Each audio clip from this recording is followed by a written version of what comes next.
Bueno, hola, buenos días. Vamos a comenzar enseguida. Vamos a dejar unos segundos para que se me acabe de conectar la gente. Bueno, muchas gracias por estar hoy con nosotros y participar en este webinar. Os doy la bienvenida en nombre del Ayuntamiento de Barcelona. Mi nombre es Judith Romera y soy la responsable de los proyectos para el talento internacional en la Dirección de Promoción de Ciudad. Desde nuestra dirección en el Ayuntamiento, ¿qué hacemos? Promocionamos la marca Barcelona para posicionarla globalmente e intentamos hacer la promoción internacional para atraer inversiones, actividad económica. Y cuando estamos atrayendo inversiones, está viniendo a vivir y a trabajar en nuestra ciudad personas. Y es por eso que desde hace muchos años tenemos toda una serie de servicios y de acciones para cuidar a este talento. Por eso estoy muy contenta hoy de organizar este webinar con Mercer, porque tendremos la oportunidad de conocer las conclusiones de un informe que hace Mercer y que este año es especialmente relevante. El informe es Tendencias Globales de Talento, y sabemos que este año pasado, con la pandemia, pues ha habido una disrupción importantísima en nuestras vidas, pero también en la vida profesional, en la laboral. Y ha habido cambios enormes en la manera que hemos trabajado, y también para los equipos, los directivos de recursos humanos de las empresas, en cómo adaptarse a estos cambios. Y bueno, han aparecido nuevas maneras. Vamos a tener esta presentación en el primer lugar, y luego vamos a tener experiencias de responsables de recursos humanos de 3 empresas muy diferentes, de diferentes sectores, en el que nos van a explicar los responsables cómo se han adaptado a este nuevo entorno con flexibilidad, con adaptación, y que nos expliquen sus experiencias que sirvan de inspiración a todos nosotros, ¿no? Al final, bueno, aquí os presento los expertos que tenemos. Juanmi Martínez, que es el director del área de capital humano de Mercer, pues será quien presentará el estudio, las principales conclusiones. Y luego en la mesa redonda, que moderará Rosa Di Capua, de Mercer, socia de Mercer, tendremos, como decía, María Ángeles González, que es la directora de Governance y Coordinación Internacional en Recursos Humanos de Banc Sabadell. Tendremos también a Núria Pairot, que es Human Resources Senior Manager de IPRA, y Lluc Pejó y Climent, que es director de talento de Akbar y también de la Escuela del Agua, ¿vale? Tenemos tres empresas diferentes. Y nada, que sepáis que esta sesión la vamos a grabar y la colgaremos en el canal de YouTube de nuestra dirección, en el canal Barcelona International Welcome. Que sepáis, como decía, que vamos a hacer la presentación y luego la mesa redonda, y que al final se puedan hacer preguntas con la opción de Q&A, ¿vale? Abajo, para hacer preguntas. Y nada, sin más preámbulos y agradeciendo a todos los expertos que tenemos hoy, paso la palabra a Juanvi. Muchas gracias, Judith. Muchas gracias a todas y a todos por vuestra presencia, y muchas gracias por contar con nosotros para ese interesante webinar. Yo voy a compartir, como anticipabas, algunas conclusiones de un estudio que tenemos en Mercer, que has adelantado. Voy a compartir pantalla en primer lugar. Vamos allá.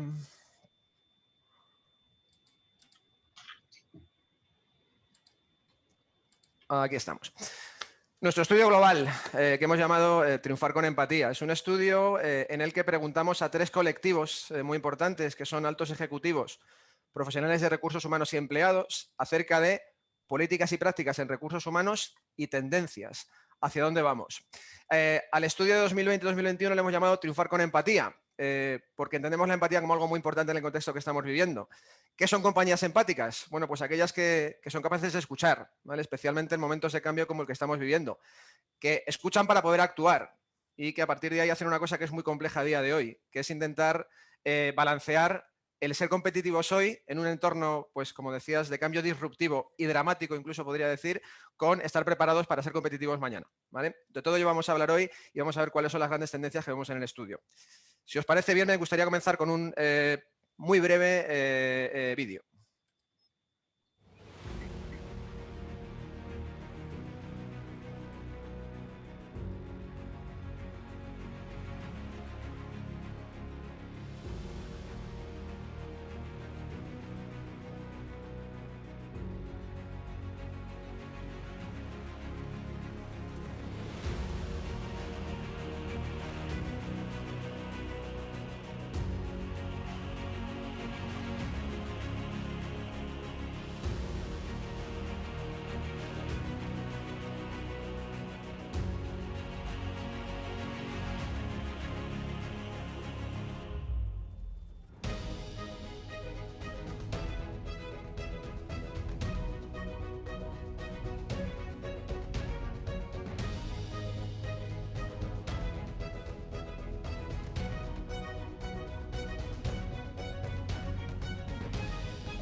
Bueno, como os he dicho, no os he mentido, es un vídeo muy breve que creo que es muy ilustrativo, porque yo creo que efectivamente 2020 cambió el mundo, lo puso todo patas arriba en términos, digamos, empresariales, personales, con muchas crisis viviéndose al mismo tiempo, y el mundo que hemos heredado en 2021 es un mundo muy diferente.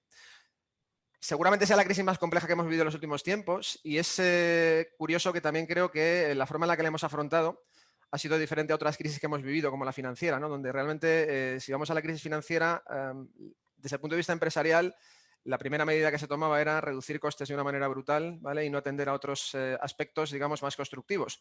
Cuando en esta slide lo que vemos es que cuando preguntábamos a los ejecutivos antes de la pandemia qué harían en caso de una recesión, de una crisis, pues vemos que realmente se parece mucho a algunas cosas que han ocurrido. Ha habido, lógicamente, una necesidad de adaptar la capacidad al nuevo entorno, pero se han buscado herramientas muy vinculadas al futuro del trabajo. Cómo ser más flexibles, más competitivos, cómo usar automatización e inteligencia artificial, cómo buscar acuerdos para reinventarnos, ¿no? Cómo poder trabajar de una forma diferente. Todo esto creo que ha sido algo que ha ocurrido y está ocurriendo en esta crisis y creo que las compañías estamos viendo cómo nos reinventamos, cómo nos hacemos más fuertes en esa búsqueda que decíamos de balancear el corto plazo y el largo plazo. A la derecha de la slide lo que vemos es qué ha pasado cuando preguntábamos, oye, a partir de lo que ha pasado en 2020, ¿dónde sería bueno que invirtiese? ¿Dónde va a invertir recursos humanos? ¿Vale? Y aquí lo que vemos de alguna manera es que, bueno, pues según la zona geográfica, las áreas de inversión son ligeramente distintas, ¿vale? Todas están relacionadas porque si vamos a Europa, que quizás es lo que más nos interesa, vemos que la inversión número 1 es definir las necesidades futuras de plantilla y o reestructurar. Esto pasa por dos cosas muy diferentes desde mi punto de vista. Una es, como decíamos, oye, adaptar capacidad. Esta pandemia ha afectado de manera diferente a distintos sectores. Ha habido algunos que ha sido algo devastador, pero ha habido otros, el tecnológico, quizá el farmacéutico, donde realmente desde el punto de vista de ingresos ha habido, digamos, más boyancia porque ha habido más demanda de servicios. En cualquier caso, cada uno adapta su estructura, pero además, cuando hablamos de necesidades futuras, hablamos de qué va a ser necesario y hablamos de upskilling, reskilling, hablamos de intentar visualizar cómo cambia mi modelo de negocio, hacia dónde vamos y qué va a ser necesario en el futuro. Por tanto, digamos, tiene estas dos vertientes, una, lógicamente, de crisis y de adaptación, ¿vale? Y de reducción de capacidad, y otra de reinvención, de flexibilización, de buscar hacia dónde vamos.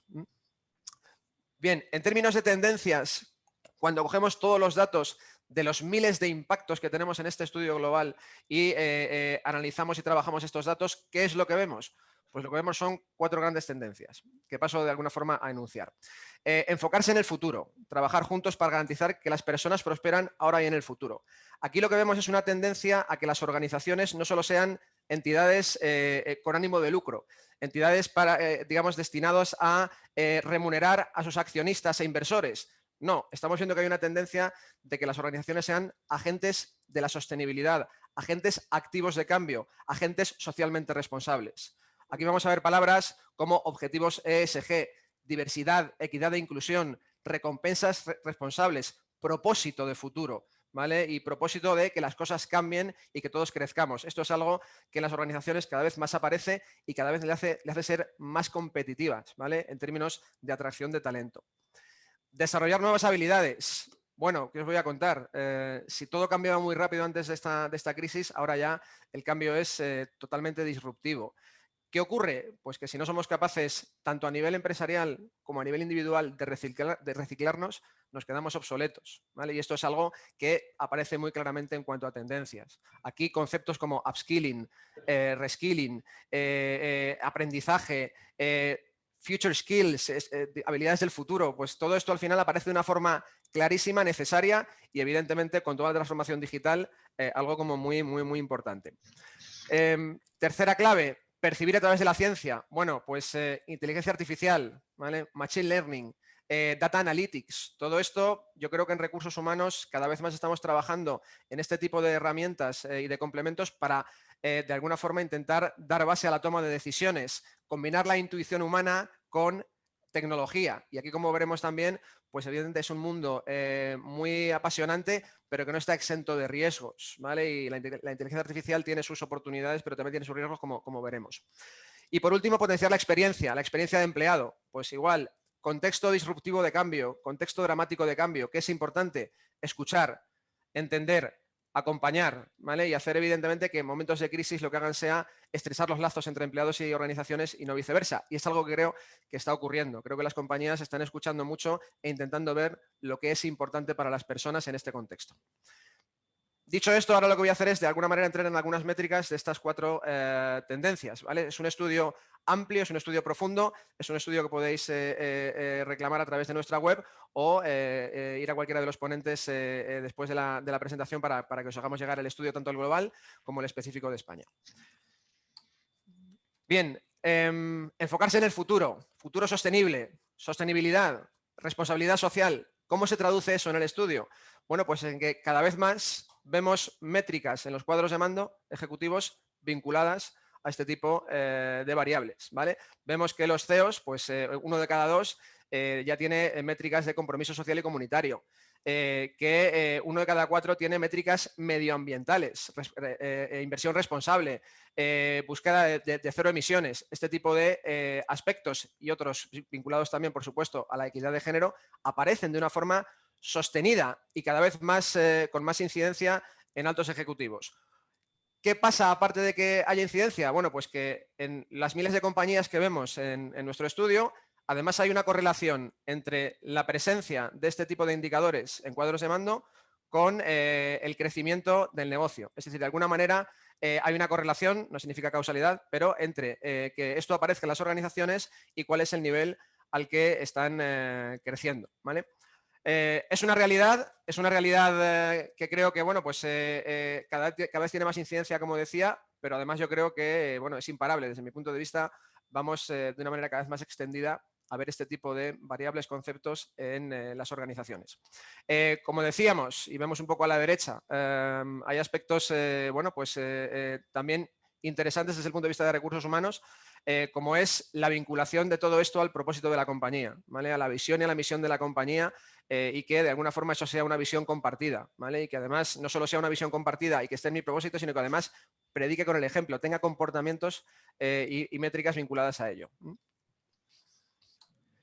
Bien, segundo aspecto, la parte de desarrollo de habilidades. La carrera, yo creo un poco, ¿no? Porque de hecho cuando mirábamos el concepto en inglés es race to reskill. Al final ya no es solo que tengamos que reciclarnos, es que tenemos que hacerlo muy rápido, porque si no nos quedamos obsoletos. Pero insisto, además, desde el punto de vista empresarial y personal, los individuos tenemos que entender que los líderes de nuestro propio desarrollo debemos ser nosotros y obviamente la compañía me tiene que orientar, guiar y ayudar para que yo lo haga.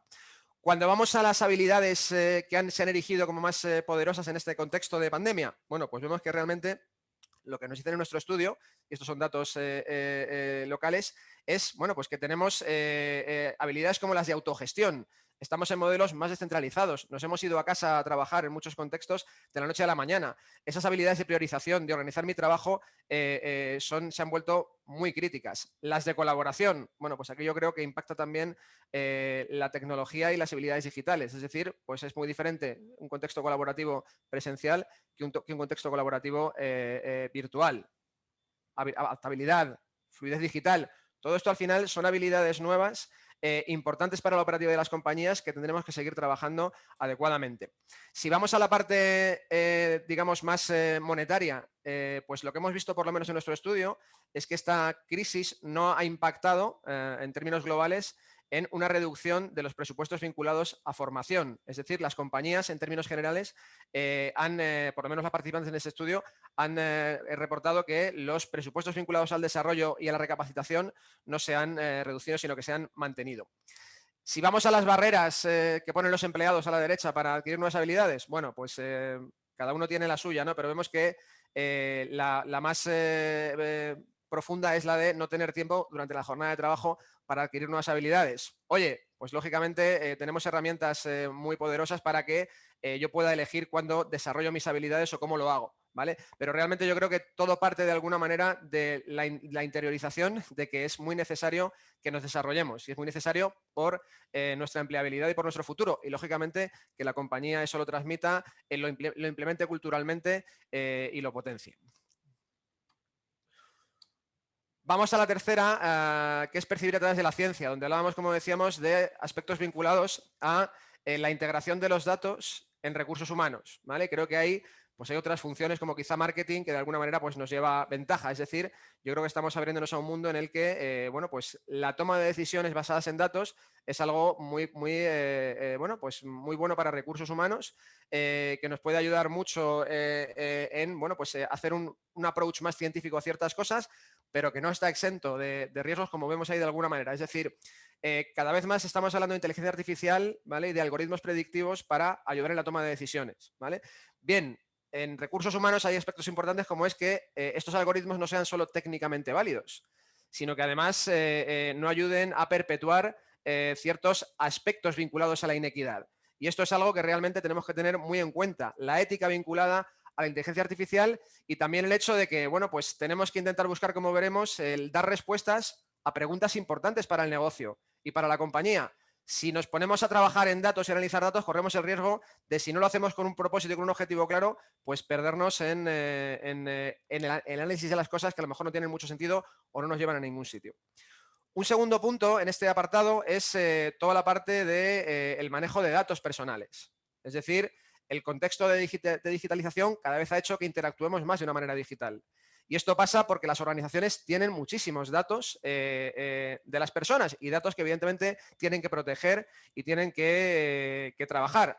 Bien, pues también lo que vemos en el estudio es que aproximadamente el 100% de los primeros ejecutivos bueno, siente la parte de datos personales como un riesgo y siente que, bueno, pues predice que en los próximos 12 meses tendrán al menos una brecha de datos. Entonces, en ese sentido, dos aspectos. Uno, el de la ciberseguridad. Dos, el que las compañías hagan un uso responsable de los datos personales de los empleados. ¿De acuerdo?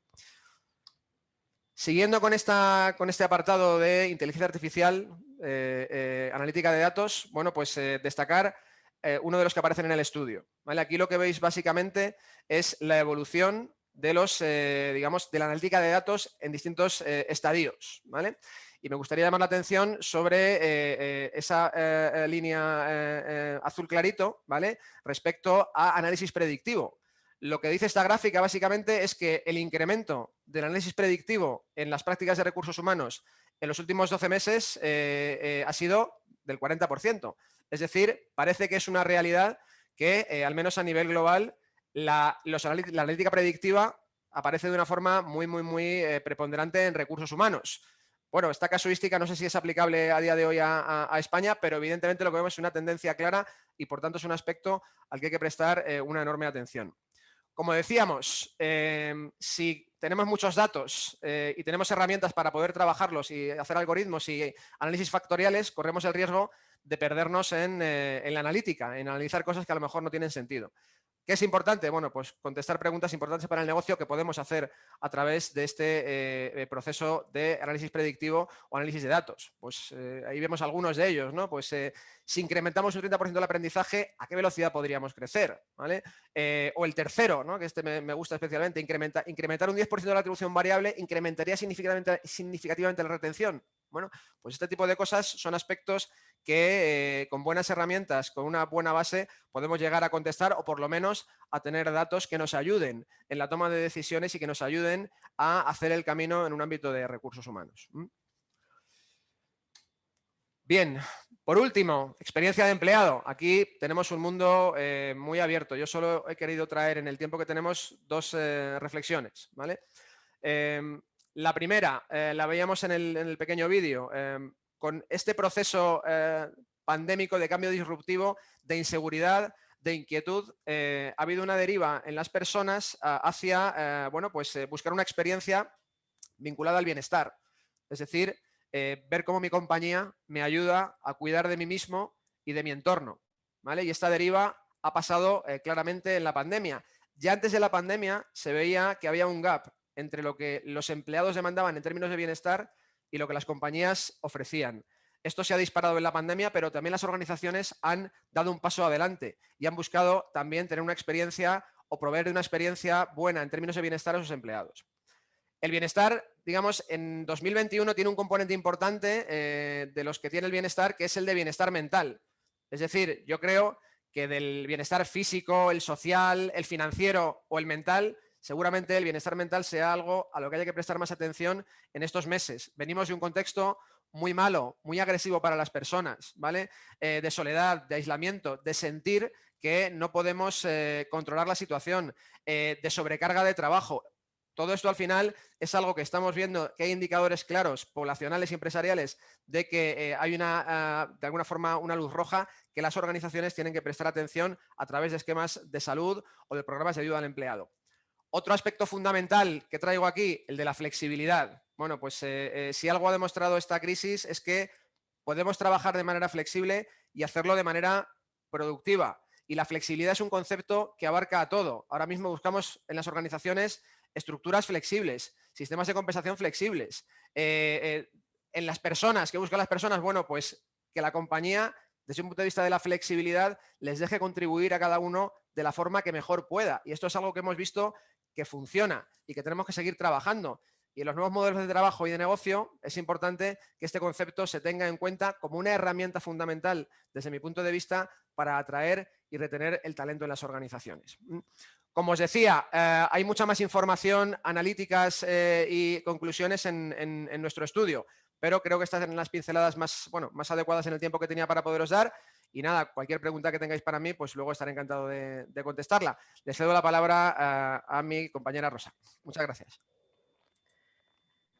Hola, muchas gracias, Juanvi.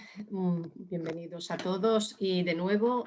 Y vamos a dar turno a una mesa redonda que nos va a permitir ver cómo las tendencias que Juanvi nos ha comentado aterrizan en el mundo empresarial y sobre todo de empresas muy cercanas a nuestro entorno. Si me permitís una breve reflexión introductoria, ayer lo pensaba y decía, realmente el 2020 ha significado una repentina e inesperada revolución en la forma de entender el trabajo y la forma de relacionarnos, tanto con los colegas, con los clientes, con el entorno institucional. Pero el 2021 nos está demostrando que muchos de esos cambios impuestos a la fuerza y de esas nuevas fórmulas de organizarnos ahora han venido para quedarse y sobre todo estamos sacándole la parte de oportunidad que decía Juanvi, la parte positiva que tienen. En realidad esa realidad sobrevenida ha supuesto un acelerador del cambio, al que todavía había muchas organizaciones que se resistían quizá por desconocimiento, inexperiencia, desconfianza, etc. Estas organizaciones hoy ya han dado un salto y han abrazado el cambio que está vertebrándose, a mi juicio, en torno a tres ejes. en cómo nos estamos organizando. Se habla de modelos organizativos más ágiles, más transversales, mejor interconectados, colaborativos. Segundo, en cómo nos digitalizamos, es decir, estamos haciendo de la tecnología una aliada del negocio y de la mejora de los procesos. Y por último, el tercero y fundamental, en cómo identificamos y gestionamos y alineamos el talento al propósito empresarial. Talento que es la auténtica columna vertebral de una organización de éxito. Para abordar y ver cómo estas reflexiones tienen la vertiente práctica y que es lo que todos queremos hoy escuchar, contamos, como ya decía Judith en la presentación, con María Ángeles González, directora de Governance y Coordinación Internacional en Recursos Humanos de Banc Sabadell, Núria Pairot, HR Senior Manager de Laboratorios IPRA, Lluc Peugeot y Climent, director de talento de Akbar y de la Escuela del Agua. Pues queremos agradeceros vuestra asistencia hoy, sobre todo la generosidad de compartir con nosotros experiencias prácticas. Aunque yo lance preguntas, lo que creo que es muy interesante es que vosotros las hagáis vuestras y nos contéis cómo realmente esas tendencias tienen aplicación en vuestra organización, que es lo que de verdad creo que quien nos sigue quiere escuchar.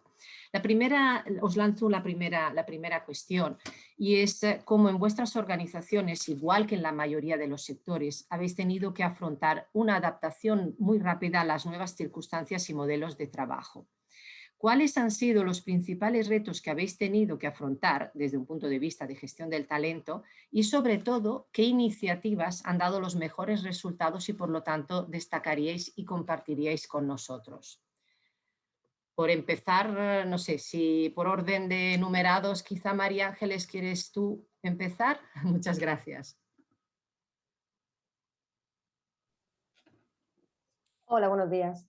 En primer lugar, muchas gracias por invitarnos a participar en esta conversación y en este debate tan interesante. Bueno, como comentabas, yo soy directora de Governance y Coordinación Internacional y básicamente a lo que nos dedicamos, llevo 6 años ya en Banco Sabadell. Y lo que realmente hacemos desde nuestra dirección, y tiene mucho que ver con todo lo que habéis comentado, es intentar ocuparnos de todo el funcionamiento de los ámbitos de recursos humanos que tienen que ser informados o tomar decisión en los órganos de gobierno del banco. Con lo cual tenemos una perspectiva muy amplia y muy transversal de todos los mecanismos y todas las iniciativas que se llevan a cabo en Banco Sabadell. Adicional a eso, nos encargamos de la coordinación internacional básicamente con las principales geografías que tenemos, que es México y Reino Unido. Por lo tanto, la experiencia que os puedo comentar en línea con la pregunta que nos lanzabas, en nuestro caso ha sido el lanzamiento como consecuencia de toda la situación de la pandemia, el lanzamiento de la iniciativa Smart Work. Nosotros Smart Work, o como entendemos en la nueva forma de trabajar, es un conjunto de iniciativas que nos permitan adaptarnos y evolucionar los medios que actualmente tenemos, las herramientas colaborativas, para definir nuevas formas de trabajar y nuevas formas de organizarnos. Es un conjunto de medidas que lo que buscan, o en los principios en los que se basan, es en mejorar la colaboración y la autonomía, la responsabilidad de los equipos, que sean equipos más digitales, más dinámicos, que se apoyen en las herramientas que disponemos, pero sobre todo intentar empoderar a los equipos, que haya más liderazgo y que se basen en la confianza, ahora que estamos en un entorno muy híbrido entre lo presencial y lo remoto. Mejorar sobre todo esos 3 pilares: la comunicación, el empoderamiento de los equipos y la confianza. Muchas gracias, María Ángeles. Núria, por seguir la ronda. Pues primero de todo, buenos días a todos y gracias por invitar a IPRA a este encuentro. Primero de todo, ¿no? Explicar un poquito IPRA, ¿no? Cómo ha sido el pre y post pandemia, porque IPRA, para todos los que no nos conozcáis, antes de la pandemia éramos una farmacéutica exclusivamente dedicada a la salud animal. Teníamos muy claro nuestro foco y sobre todo en prevención. Nosotros siempre nos hemos dedicado a hacer vacunas, ¿no? Entonces, con estas dos palabras os puedo decir que desde el minuto 1, cuando llegó el virus de la COVID, fue un reto para todos nosotros. Porque quisimos poner delante de todo, ¿no?, cuál era el propósito que teníamos hacia nuestros trabajadores, hasta hacia sus familias y la sociedad, ¿no? Entonces ya desde el principio de todo pudimos poner nuestros laboratorios de diagnóstico al servicio de todos los hospitales, sobre todo aquí en Cataluña, ofreciendo, por ejemplo, poder hacer PCRs, ¿no? Que se hacen muchas PCRs en el mundo animal y los humanos hemos descubierto estas palabras ahora, ¿no? Por lo tanto, decidimos poner todo nuestro conocimiento, todos nuestros recursos y empezamos a investigar la vacuna de la COVID, que espero que muy pronto podamos tener ya aquí registrada y que se pueda empezar a utilizar para todos los que todavía no están vacunados. Entonces, a nivel de gestión de talento, como os podéis imaginar, desde el primer momento ha sido un reto, ¿no? Porque por suerte no hemos parado ni un momento de incorporar personas. Desde el minuto 1 se necesitaron más personas en todos los departamentos, desde producción, logística, I+D, servicios corporativos, y atraer talento en esos momentos es complicado. Ya no os digo talento internacional, hay muchas veces que buscamos talento muy específico, pues fue realmente muy complicado. Y luego, claro, todos los que estaban aquí presenciales trabajando, pero además todos los que estaban en casa, ¿cómo los seguimos motivando, ¿no? Por mucha tecnología que ya teníamos todos, ¿no?, todo listo para poder trabajar desde casa, pero decir, bueno, ¿y ahora cómo empezamos, ¿no? Por lo tanto, el seguir desarrollando nuestros equipos, motivando, haciendo que su experiencia, ¿no?, de que también habla el estudio, fuera clave y siguiera teniendo sentido, hemos tenido que trabajar muchísimo también. Gracias, Nuria. Luego ahondaremos un poco más en tus reflexiones, pero quiero ceder la palabra a Ayuk para que nos cuente en Akbar cómo se ha vivido el reto, digamos, de esta transformación en la gestión y la motivación y del talento. Hola, buenos días a todas y a todos. En primer lugar, gracias por invitarnos. Es un placer. Yo tengo cuando escuchaba ahora a Juan Vicente, digamos, tengo una buena noticia que es sobre todo para nosotros y una, no sé si mala noticia para los que nos van a escuchar, que es que tenía la sensación de estamos en esto, ¿no? Esas tendencias las estamos aplicando, por lo tanto, habrá pocas novedades en lo que explique, ¿no? Más bien será en todo caso casos concretos de cómo estamos aplicando esto, ¿no? Pero creo que el dibujo, el retrato, si me permitís, que ha hecho Juan Vicente, lo comparto muchísimo y se ajusta mucho a, creo, a la experiencia que estamos viviendo las empresas, ¿no? A ver, Akbar, para situar un momento, Akbar es una empresa que básicamente el core de su actividad está en la gestión de los servicios urbanos de agua. Más de 10.000 trabajadores en España, también con presencia en América Latina, básicamente en Chile, en Colombia, en México, también con otras actividades en países como Perú o Panamá. Pero en España, más de 10.000 trabajadores, más de 1.000 municipios donde servimos agua, ¿no? Y entonces, ¿qué pasó con la pandemia? Si explico todo esto, es porque en el momento que aparece la pandemia tenemos que hacer dos cosas. Y en ese sentido la organización se convierte en muy dual.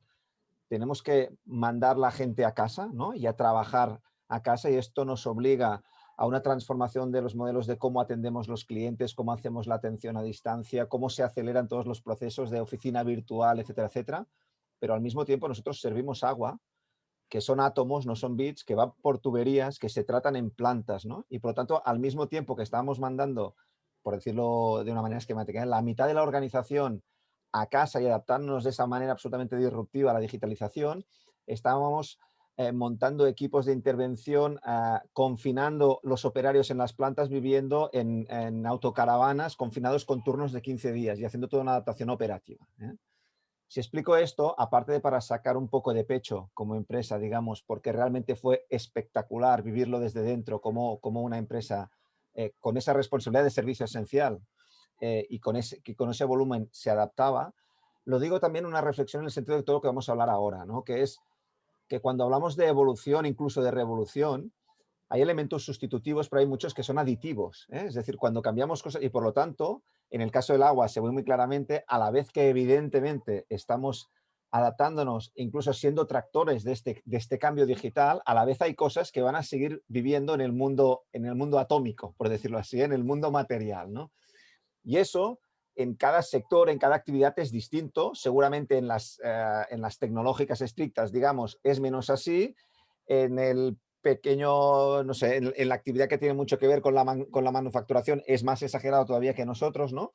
Pero en cualquier caso, yo creo que hay que coger una cierta perspectiva y tener esa visión de que esos mundos conviven y van a seguir conviviendo, ¿eh? Y que hay elementos sustitutivos, pero hay elementos aditivos, ¿eh? Y eso tiene que ver con cosas que ha comentado también Juan Vicente cuando miramos hacia el futuro, etcétera, etcétera, no solo en términos sociales, ¿eh? y de no dejarse a nadie atrás, sino incluso desde el punto de vista estricto de análisis de los modelos de negocio. No nos confundamos que no todos somos Google o Amazon o somos una startup, digamos, de negocio digital, ¿eh? Un e-commerce, por decirlo así. Es decir, que me parece muy importante esas macro tendencias, aterrizarlas a cada actividad productiva, ¿no? Pasando, ¿qué retos tuvimos que asumir? Algunos ya los he explicado, ¿no? Pero cuando pensaban eso hacia un juego, por un lado tuvimos que, la digitalización de la formación, tuvimos que hacer mucha formación para adaptarnos a ese cambio, que sería la formación en digitalización, pero la tuvimos que hacer en digital, ¿no? Por lo tanto, nosotros nos habíamos marcado como ambición para el 2020 pasar de menos de un 50% a más de un 50% de la formación. Lo conseguimos súper fácil. Hicimos el 90% de la formación en online, ¿no? Es un súper resultado que en realidad tiene poco mérito, si me permitís, ¿no? Porque dadas las circunstancias, pues todos hicimos, digamos, con la palanca del COVID, ¿no? Pero luego también está la parte de formar en digitalizar, ¿no? Desde las herramientas, Teams no era ni tan siquiera una herramienta común para la videoconferencia. Todavía, digamos, se utilizaba Skype, Zoom, no sabíamos lo que era, ¿no? En un año, Teams se ha convertido en una herramienta no solo de gestión de videoconferencias, sino el agregador de documentos, ¿no? Es, por decir el portal único, digamos, ¿no? De mucha de la actividad que hacemos en la empresa, compartir documentos, calendarios, etcétera, etcétera, ¿no? Es un ejemplo, ¿eh? Hay muchas más, pero por lo tanto hubo toda la parte de herramientas digitales, tanto, digamos, las de software generalista, ¿no? De ofimática, como herramientas propias de la empresa, digamos, de gestión que se han tenido que adaptar o que hemos tenido que adoptar rápidamente para poder adaptar nuestros procesos, ¿no? Elementos de ciberseguridad, lo ha comentado antes también Juan Vicente, muy importantes. Toda la parte de cultura digital, ¿no? De entender que estamos en un contexto distinto y conocer ese contexto incluso más allá de que le busquemos la aplicación directa a mi tarea, ¿eh? O a mi función específica en la empresa. Pero tenemos que entender, pues, que la IA es algo que está aquí, que existe, ¿no? El Big Data, la propia ciberseguridad entendida también como un concepto importante, protección de datos, etcétera, etcétera, ¿no? Y luego programas directamente orientados a la transformación digital, ¿eh? Tanto para directivos como altos potenciales, programas más específicos, pero que están, digamos, en el núcleo del cambio estratégico que la empresa tiene que hacer. Otro elemento, onboarding. Nosotros ya lo teníamos como gran empresa, es un elemento importante, pero se ha convertido en algo absolutamente clave. Yo no sé si aquí quería compartirlo. Nuestra experiencia en el contexto pandemia, yo creo que en términos generales ha sido mucho más buena de lo que podíamos esperar si hablamos en términos estrictamente profesionales, ¿vale? Otra cosa es que evidentemente emocionalmente y personalmente ha sido un año con carga, digamos, por decirlo así, pero desde el punto de vista profesional ha sido realmente espectacular. Pero sí es verdad que yo creo que hay una diferencia clarísima entre los equipos que ya estaban montados y funcionaban y han podido transitar al digital incluso con sorprendente facilidad, eficiencia, productividad. Otra cosa es la gente que se incorpora, incluso la gente que tiene movilidades internas dentro de la compañía y cambia de área funcional de manera significativa, ¿no? Y ahí sí estamos viendo que los procesos, digamos, de acogida, las curvas de aprendizaje, digamos, son más lentas en esos contextos y por lo tanto hemos tenido que poner mucho foco en el onboarding. Se ha mencionado también el ámbito de comunicación con los empleados. Igual ya entraremos con más detalle más adelante, pero evidentemente este es un elemento importantísimo y que tiene una capa de comunicación directa y que tiene que ver con las habilidades, ¿no? Que hablábamos antes, las habilidades de liderazgo, de dirección de equipos de los propios managers, tiene que ver también con la comunicación corporativa, etcétera, etcétera, ¿no? Comunicación continua al respecto de la pandemia y de aspectos que no eran la pandemia, ¿no? Y para no alargarme, toda la parte de nuevas habilidades, ¿no? las herramientas colaborativas, la parte de soft skills que ahora comentábamos, liderazgo, empoderamiento, gestión por objetivos. Y también se mencionaba antes los aspectos psicosociales, ¿no? Este ha sido muy importante en la pandemia, pero creo que más allá de la pandemia también forma parte de esa tendencia que tiene que ver con cosas que entiendo que también hablaremos, ¿no? La flexibilidad, etcétera, etcétera, ¿no? Donde cada vez más el talento busca estos elementos llamémosle de conciliación, pero podríamos poner muchas palabras ahí dentro, ¿eh? Y que tienen que ver con esos factores de riesgo psicosociales, pero vistos en positivo, el valor del bienestar para la productividad, ¿no? y para el enrolamiento en el proyecto empresarial que sea, ¿no? En ese sentido también, y acabo, uno de los puntos que decía Juan Vicente, el primero era enfocarse al futuro, ¿no? Nosotros esta semana acabamos de presentar, junto con la Barcelona School of Management, un programa de desarrollo directivo en negocios sostenibles, ¿no? Que hemos co-desarrollado desde la Escuela del Agua y con la Barcelona School of Management, un poco en esa clave, ¿no? Los directivos del futuro no tienen que adoptar la sostenibilidad desde una perspectiva reputacional o incluso de greenwashing o de ventaja competitiva, sino que es algo que tiene que estar con toda su visión medioambiental, social y de gobernanza en la estrategia de la compañía, en el control de las variables, digamos, de las macrovariables de una empresa y también en el management e incluso en el micromanagement, ¿no? De los equipos. Por lo tanto, nosotros esto también lo vemos clarísimo hasta el punto de que estamos desarrollando un PDD que no es corporativo, no solo para los empleados de Akbar, sino que es abierto a todos los profesionales, digamos, de los sectores productivos, ¿no? Muchas gracias, Ayuk, y al resto de contertulios. La verdad es que nos habéis dado ya un overview, es decir, una visión general de cómo los cambios sobrevenidos realmente han supuesto un cambio radical en la forma de trabajar, en el nuevo modelo de trabajo. Habéis mencionado prácticamente los tres la importancia de la flexibilidad. Es decir, desde luego la nueva forma de trabajar ha venido para quedarse, pero también, como has mencionado, Yuk, va a ser un modelo híbrido. La pregunta que os lanzo es, ¿cómo esta flexibilidad se va a mantener en el futuro? Es decir, realmente este modelo forzoso de trabajo en remoto, de trabajo a distancia, como dice el nuevo modelo normativo también, ¿cómo se va a quedar? Es decir, ¿lo vais a mantener? ¿Va a ser una clave para la retención del talento? Hablamos también de talento internacional, digamos que el scope, ¿no? el abanico, ¿no? en la búsqueda, en la selección del talento, ahora es mucho más fácil en términos globales. ¿Cómo esa flexibilidad se va a aplicar en vuestras organizaciones de cara al futuro?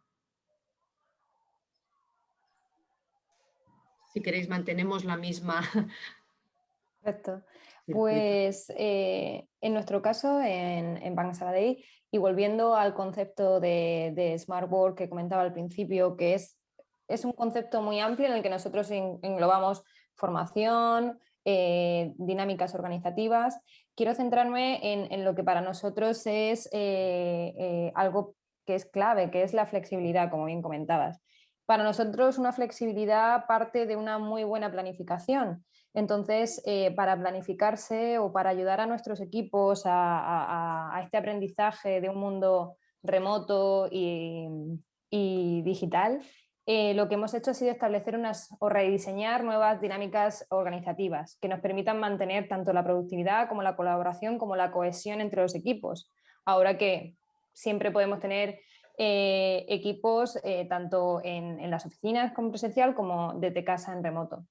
Y estas nuevas formas o dinámicas organizativas se plantean en 4 ámbitos. Uno en individual, es decir, tenemos que buscar la productividad individual de cada uno de nosotros. Otro como equipo, es decir, buscar reuniones o formatos de trabajo que nos sean productivos, buscando siempre esta dinámica tanto presencial como remoto. Otra a nivel de dirección, que nos permita ser transversales y colaborar. Y por último, una a nivel de organización que nos permita seguir manteniendo un orgullo de pertenencia a la empresa. En estos 4 ámbitos nosotros buscamos rediseñar dinámicas organizativas, siempre apoyando y formando en herramientas digitales y acompañando a la plantilla. Por lo tanto, nosotros sí que creemos que la flexibilidad es importantísima, que va a ser un concepto clave y que se va a mantener en el futuro, que tenemos que aprender de lo que la pandemia nos ha dado la oportunidad, y ha sido a incorporar este modelo híbrido de trabajo, quedarnos con lo mejor de los dos mundos. Es decir, intentar que presencialmente busquemos dinámicas de innovación, de creación, de colaboración con otras unidades en los momentos en los que estemos presencialmente en los centros de trabajo. Y por otro lado, en el mundo más remoto, mantener momentos de concentración, de foco y de trabajo en otras tareas quizás más personales, y que también nos permita planificarnos y optimizar el tiempo. O sea que yo creo que nosotros en el futuro apostaremos por mantener este modelo híbrido e intentar aprender de lo mejor de los dos mundos. Muchas gracias, María Ángeles. Pues en nuestro caso, en IPRA, realmente la flexibilidad, ¿no?, y todo lo que ha conllevado ha venido para quedarse. Hacía mucho tiempo, ¿no?, que los empleados y empleadas nos pedían a gritos ir trabajando sobre temas de flexibilidad, y la verdad que lo que ha hecho la pandemia es acelerarlo todo, ¿no? Hacer, ¿no?, durante pandemia cuáles tenían que ser las políticas y qué teníamos que hacer, pero ahora ya en nuestro caso podemos decir que ya estamos post pandemia y saliendo, por lo tanto ya hemos diseñado esas políticas que ya se van a quedar por el tiempo, ¿no? Para nosotros estamos todavía trabajando en ello, creemos que nos falta un largo camino porque hemos trabajado mucho ya antes de la pandemia también en temas de conciliación, flexibilidad horaria. Ahora se ha acelerado todo lo del trabajo en remoto, pero claro, hablar de flexibilidad lo entendemos como un campo mucho más amplio, ¿no? O antes que decía Yuk, no somos todas estas empresas de Silicon Valley de Estados Unidos que siempre son como referente en todo, ¿no? Por lo tanto, tenemos que ir paso a paso, pero con paso firme, ¿no? Ha venido para quedarse, ya no podemos volver a prácticas o maneras de pensar antes de la pandemia, porque hemos visto que es posible, ¿no?, trabajar así, pero sí que con la suerte de contar con equipos 100% en casa en plena pandemia y equipos 100% presenciales aquí, porque fábrica no podía estar sin personas, ni los almacenes, ni los laboratorios de I+D y de diagnóstico. Por lo tanto, hemos podido aprender durante todo este año cuáles eran las mejores formas de trabajar, y realmente hablamos de modelos híbridos, ¿no? Porque sí que nos hemos dado cuenta que en lo que eran los propios equipos se ha trabajado muy bien a nivel de comunicación, de conectividad, se ha podido, pero cuando es relación con otros equipos y se tiene que crear y llevar proyectos más transversales hacia adelante, esto nos costaba un poquito más, no que fuera a la misma velocidad que antes. O por ejemplo, los onboardings, que también hablaba Luke. No hemos dejado de hacer onboardings, no hemos dejado de apostar para que realmente todos los procesos de incorporación fueran, ¿no?, lo más eficientes y ágiles posible, pero sí que hemos visto que 100% en remoto no se puede conseguir lo mismo, sobre todo porque la cultura, el vivir todos los días o aquello que no se ve, que no te cuentan porque no está escrito, no, es imposible, ¿no? Entonces, apostar por un modelo híbrido es en el que estamos y en seguir desarrollando todo el concepto de flexibilidad. Muchas gracias, Nuria. Y permíteme, antes de pasar la palabra a Yuk, que aproveche de una pregunta que nos están formulando desde el público, que tiene mucho que ver con lo que estamos hablando. Es decir, se habla mucho de que el teletrabajo ha sido la panacea, ha sido la solución para muchas empresas, pero es cierto que hay empresas que no pueden funcionar en modo teletrabajo. En realidad, nosotros estamos hablando de flexibilidad como el nuevo valor o el valor que se ha implantado en la gestión del talento. Y entonces la pregunta que nos formulan y que me parece muy real, como la vida misma, es qué políticas, aparte del teletrabajo, se pueden aplicar, digamos, en aquellas organizaciones donde no es posible trabajar desde casa por su naturaleza de negocio. Entonces la lanzo para que, independientemente de que ahora le pasaré la palabra a Yuk, que cualquiera de vosotros que podáis apuntalarlo, porque es muy práctico.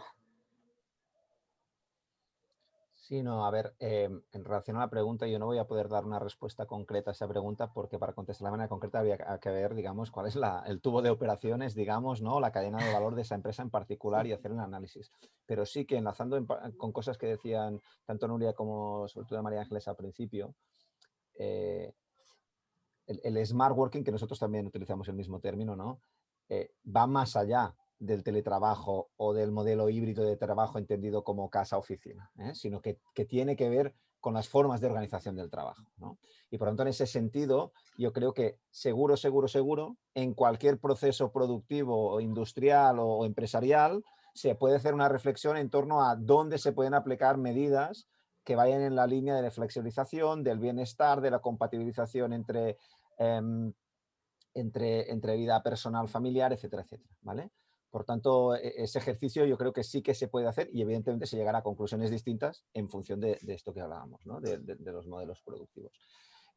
Nosotros, cuando vino la pandemia, nos pilló duchados, digamos. Es decir, pensar que Agbar, a nivel de servicios centrales, por ejemplo, estábamos en la Torre Agbar, ¿no? El centro de Barcelona. En el año 2015 nos mudamos a un edificio en la zona franca y ese proceso que podía haber sido un cambio de hardware, ¿no? Se convirtió en un cambio de software también, y cambiamos el modelo de trabajo. Fuimos a un edificio absolutamente diáfano, donde no había despachos, donde no había sitios fijos, donde no había ni un ordenador fijo, cada cual trabaja con su ordenador, en las mesas paperless total, etcétera, etcétera, ¿no? De modo que a nivel de servicios centrales, desde este punto de vista entendido como el espacio de trabajo como tal espacio, como forma de trabajar, a nivel de servicios centrales ya lo habíamos hecho y desde 2015 hasta ahora en distintos centros de trabajo en España pues hemos ido implementando este modelo. En el minuto cero, no, porque el minuto cero de la pandemia de lo que se trataba era de adaptarnos a la contingencia de la pandemia, pero en el minuto uno ya nos pusimos a trabajar en cómo íbamos, ¿no? En el day after, por decirlo así, es decir, qué vamos a consolidar de esto. Y ahí va muy en la línea de lo que decía María Ángeles, aparte de que vamos a seguramente por extensión a nivel territorial y por profundización a un modelo más híbrido en cuanto al mix, digamos, oficina o centro de trabajo, domicilio. Aparte de esto, tiene que ver con un cambio cultural que tiene que cambiar las formas de trabajar, ¿no? Cómo orientamos, cómo gestionamos nuestro propio tiempo, etcétera, etcétera, ¿no? No profundizo porque lo ha hecho María Ángeles y empezamos a ir mal de tiempo, ¿no? Pero yo lo que sí diría aquí, algo que sí nos estamos dando cuenta, quizás ya sabíamos, pero se está profundizando, es que en estos modelos de smart working, algo que se dice es, por lo tanto, no vamos a ir a la oficina por cuota, sino que vamos a ir por propósito, ¿no? Es decir, iremos a la oficina cuando tengamos que hacer algo que requiera y que aporte valor que estemos juntos, ¿no? Pero en ese modelo, en el momento uno, lo que te planteas son cosas que tienen que ver con la producción, es decir, ¿qué tengo que hacer? Estar en común para tener un resultado medible, ¿no? Y lo que nos estamos dando cuenta es que hay una parte de ese del propósito que no tiene tanto que ver con lo medible como con lo intangible, ¿no? Con el estar, con el verse, con el tocarse, con el tener una conversación que no tiene que ver con lo que tienes que hacer, pero ahí está la creatividad, ahí están las nuevas ideas, ahí está el engagement, ahí está toda esa parte social, emocional, pero que también se convierte al final, más a largo plazo, digamos, hace la empresa sostenible, ¿no? Por lo tanto, en esa idea del propósito, hay el propósito, digamos, productivo, pero hay el propósito intangible también. Muchísimas gracias, Yuka. Desde luego, creo que es importante que aprovechemos de una pregunta que nos lanza también una persona del público, saltándonos un poco el guión formal de la mesa redonda, porque como el tiempo apremia, me gustaría darle paso. Y se ha hablado en la presentación de Juanvi de la importancia en este nuevo entorno a las empresas sostenibles. Y una empresa sostenible entre sus características tiene la de gestionar talento diverso, pero no porque queda bien, no porque es éticamente admirable, sino porque realmente es un objetivo de mejores empresas, de mejores resultados, de empresas más creativas. Entonces, la pregunta que nos formulan es cuáles son las tendencias sobre los talentos mayores de 45 años que fueron expulsados del mercado laboral en el 2020 y ahora no encuentran vías de acceso de regreso a ello. Según las nuevas corrientes para este grupo de edad, la experiencia obtenida durante toda su vida vida profesional ahora parece un obstáculo de reinserción al nuevo mundo laboral. Las empresas que participan en esta charla, ¿cómo ha traído a estos talentos? ¿Qué número de mayores de 45 años han contratado el último año? Me parece muy práctica y muy real esta cuestión que nos plantean, porque el talento no tiene género, pero tampoco tiene edad. Entonces, saltándome el guión, os lanzo a los contertulios esta retadora pregunta en cuanto a talento, digamos, aging. ¿Quién quiere empezar? En este caso, y por seguir el mismo orden, nosotros en Banca Sabadell tenemos una plantilla muy diversa, pero en todos los sentidos, a nivel de género y a nivel de edad. Nosotros tampoco hemos, como decía Nuria, tenido procesos de incorporación muy significativos en este periodo, pero sí que hemos mantenido, digamos, los modelos, bueno, la plantilla y los modelos de gestión de los empleados, tanto, ya como comentaba, diversidad tanto de género como diversidad de edad. Nosotros, sin hacer diferencia por edad, lo que hemos intentado para acompañar todo, como decía la pregunta, ¿no?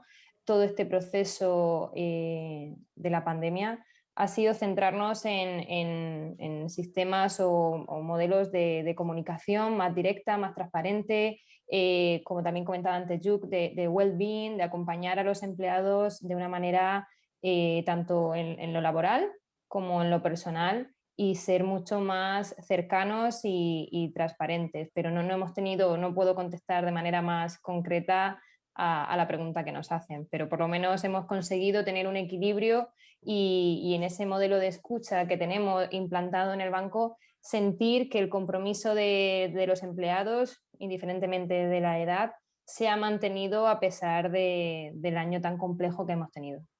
Gracias, María Ángeles. ¿Alguien más quiere apuntar? Y a ver, yo por no esquivar la pregunta, hay una parte muy concreta y no tengo los datos, nos preguntan incluso datos, pero yo sí te diría varias cosas. Una, la reflexión está hecha muy en clave, entiendo, de personas de esa franja de edad que se encuentran en desempleo y la dificultad de la reinserción, y ahora haré algún comentario al respecto. Visto desde dentro, tengamos en cuenta, por ejemplo, nuestra empresa, que es una empresa que por la naturaleza del servicio que tiene, incluso de la contratación, somos servicio público, etcétera, etcétera, ¿no? Por tanto, un servicio regulado en ese sentido. Tenemos una plantilla con un nivel de rotación muy bajo respecto a otros sectores, un empleo muy estable, y si nos miramos la pirámide de edad, la gran mayoría de la franja, digamos, más poblada es la de 40-50 y la segunda es la de 50-60 y la 30-40. Es decir, que en nuestra plantilla ese perfil de edad es precisamente el que copa la mayoría de la organización. Por lo tanto, desde este punto de vista, estamos más preocupados en cómo incorporamos talento joven a la organización por esa razón, ¿no? Eso no quita lo que la persona que ha hecho la pregunta decía, que es la dificultad. Yo ahí diría, primero, y hago una mención también, a veces cuando hablamos de talento estamos pensando básicamente en el talento directivo o el talento de staff o el talento orientado a, ¿no?, a las posiciones. En Akbar, el talento es un concepto transversal y tenemos programas de talento, por ejemplo, para los colectivos operarios y administrativos de clientes.